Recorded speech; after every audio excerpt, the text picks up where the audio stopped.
पिछले कुछ हफ्तों से पूरा देश सिर्फ दो चीजों से ऑब्सेस्ड है, इंडियाज गॉट टैलेंट और ये म्यूजिक। हम सबकी क्रिसमस इन रील्स के बिना तो अधूरी रह जाती।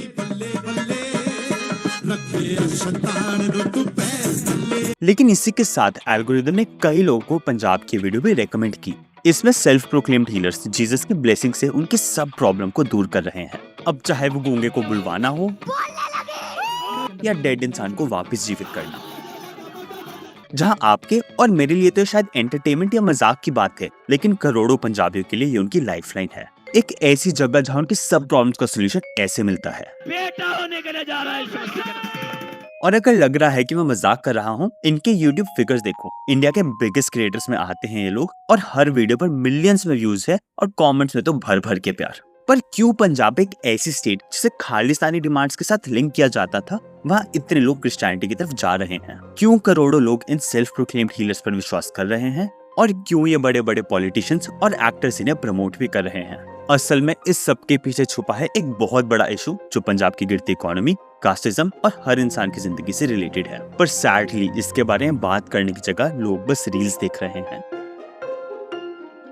हिस्ट्री से शुरुआत करें तो पंजाब में क्रिश्चियनिटी कोई नई चीज नहीं है। 1800s में महाराजा रणजीत सिंह, जो एक सेक्युलर एम्परर थे, उन्होंने क्रिश्चियन मिशनरीज को रिलीजियस इंस्टीट्यूट सेटअप करने के लिए जगह दी थी। मिशनरीज वो ग्रुप ऑफ पीपल होते हैं जिन्हें रिलीजियस इंस्टीट्यूट्स डिफरेंट प्लेसेस पर भेजते हैं to spread teaching of Christianity, provide social aid and establish community of belief. एक इजी एग्जांपल दूं तो हिंदुइज्म में ऐसा काम इस्कॉन जैसे ऑर्गेनाइजेशंस करती हैं। तो 1800s में ही इन मिशनरीज ने पंजाब में बहुत सारे क्रिश्चियन स्कूल्स, कॉलेजेस और हॉस्पिटल्स खोले, लेकिन लोगों ने इन पर कभी ज्यादा ध्यान नहीं दिया। इनफैक्ट 2001 के सेंसस के हिसाब से पंजाब में अराउंड 3 लाख क्रिश्चियंस थे और 2011 में अराउंड 3.5 लाख, जो कि स्टेट की 1.2% पॉपुलेशन थी। पर शॉकिंग न्यूज ये है कि रीसेंट रिपोर्ट्स के हिसाब से ये नंबर अब 15% हो सकता है। Yes, 15 times increase in Christian population. मैंने अपने खुद का पूरा बचपन पंजाब में गुजारा है, पर इतनी बड़ी गैदरिंग्स, शोभा यात्रा और चर्चेस कभी विटनेस नहीं की। पर things are taking a change. मैंने जब अपने पंजाब के दोस्तों से पूछा तो उनका कहना है कि बस पिछले 4-5 सालों से ही शुरू हुआ है। और रिसर्च करने पर पता लगा कि इसके 3 मेन रीजंस हैं। पहला, पंजाब में इंडिया की हाईएस्ट शेड्यूल कास्ट पॉपुलेशन है। About 32% of Punjab population is Dalit, और दलित के खिलाफ वो हिस्टोरिकल ऑपरेशन तो आपको पता ही है। तो इसी ऑपरेशन से बचने के लिए बहुत सारे दलित सिख रिलीजन को अडॉप्ट करने लगे। इसका कारण इक्वालिटी का कॉन्सेप्ट हमेशा से ही सिखिज्म का कॉर्नरस्टोन रहा है। पर आज की रियलिटी थोड़ी डिफरेंट है। हिंदुइज्म के साथ सिखिज्म में भी कास्ट डिस्क्रिमिनेशन बहुत बढ़ चुकी है। पंजाब के कई विलेजेस में अपर और लोअर कास्ट के लिए डिफरेंट गुरुद्वारा होना कोई नई बात नहीं है। तो अब इस डिस्क्रिमिनेशन से बचने के लिए मजहबी, वाल्मीकि और रविदासी कम्युनिटी के लोग, जो यूजुअली लोअर कास्ट सिख्स होते हैं, वो क्रिश्चियनिटी को अडॉप्ट कर रहे हैं।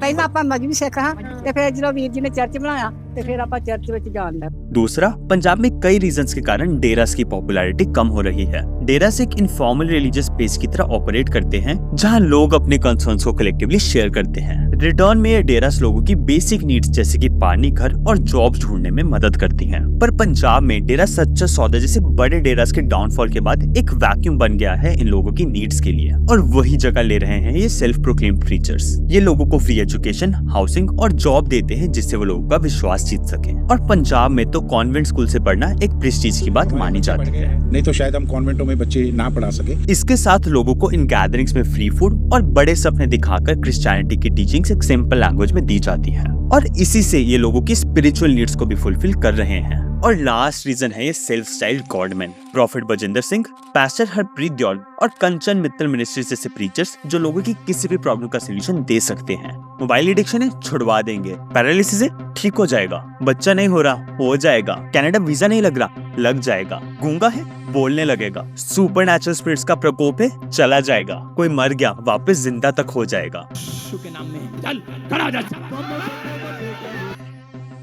ये करते करते पूरे 10 मिनट की वीडियो बना सकता हूँ। और ये सब ऐसी प्रॉब्लम्स हैं जो पंजाब में बहुत रैम्पेंट है, और किसी को दिखाना कि उनकी प्रॉब्लम्स बस एक टच से ठीक हो जाएंगी बहुत है इन लोगों को प्रीचर्स पर विश्वास दिलाने के लिए। पर देखो, मिरेकल्स तो बाकी रिलीजन में भी होते हैं। साथ ही कॉन्स्टिट्यूशन सबको अपने रिलीजन का प्रचार और रिलीजन कन्वर्ट करने का राइट भी देता है। तो अगर कोई अपनी मर्जी से कन्वर्ट हो रहा है, इसमें गलत क्या है? पर प्रॉब्लम है फोर्स्ड कन्वर्जन और सुपरस्टिशन फैलाने में। अगर बीमारी है तो दवाइयों से हो जानी चाहिए। वो दुष्ट आत्मा है, जो लिखा वो पूरा हो रहा है।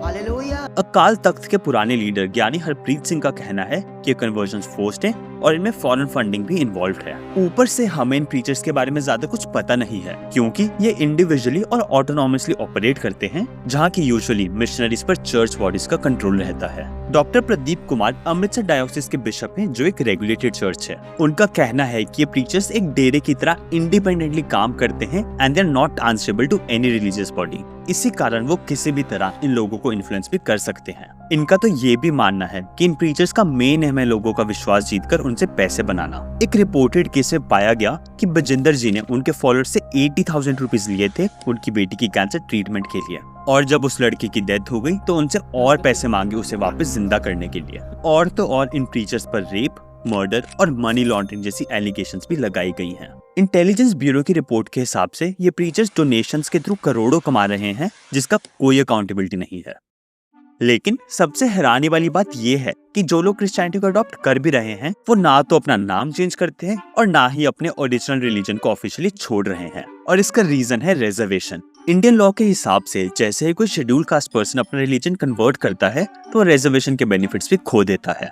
मतलब उन्हें एजुकेशनल इंस्टीट्यूट्स, कॉम्पिटिटिव एग्जाम्स और जॉब्स कहीं पर रिजर्वेशन का फायदा नहीं मिलेगा। और इसी कारण ऑफिशियल डॉक्यूमेंट्स में क्रिश्चियन पॉपुलेशन और ग्राउंड रियलिटी में जमीन आसमान का फर्क है। और तभी लोगों को एक स्पेशल नाम दिया जाता है, पगड़ी वाले क्रिश्चियंस। अब देखो, अपने रिलीजन कन्वर्ट करना ये सही है या गलत है, इस पर एंडलेस डिबेट हो सकती है। पर एक चीज बहुत जरूरी है, पंजाब जैसी सेंसिटिव स्टेट में ये एक बड़ी कॉमनल प्रॉब्लम बन रही है। आने वाले इलेक्शन में जो पार्टी क्रिश्चियन को आगे करेगी उनको वोट देंगे। और अगर ये पास्टर्स लाखों करोड़ों लोगों को अट्रैक्ट कर रहे हैं तो इसके पीछे कुछ बड़ा रीजन होगा। सिखिज्म एक ऐसा रिलीजन है जिसके लिए कई गुरुओं ने अपनी जान तक दे दी थी, और अब इन पास्टर्स के जाल में फंसकर कई डिस्ट्रिक्ट्स में तो क्रिश्चियन पॉपुलेशन 70% तक पहुंच चुकी है। इनफैक्ट फॉरेन कंट्रीज में भी ये सेम चीज हो रही है जिसे इवेंजलिज्म टर्म दिया गया है, लेकिन वहाँ पर लोग इसकी अवेयरनेस फैलाने के लिए आवाज उठा रहे हैं। और वहीं पंजाब में इन पास्टर्स को पुलिस प्रोटेक्शन दी जा रही है, और एस्टीमेट के हिसाब से केवल पंजाब में 65,000 पास्टर्स हैं।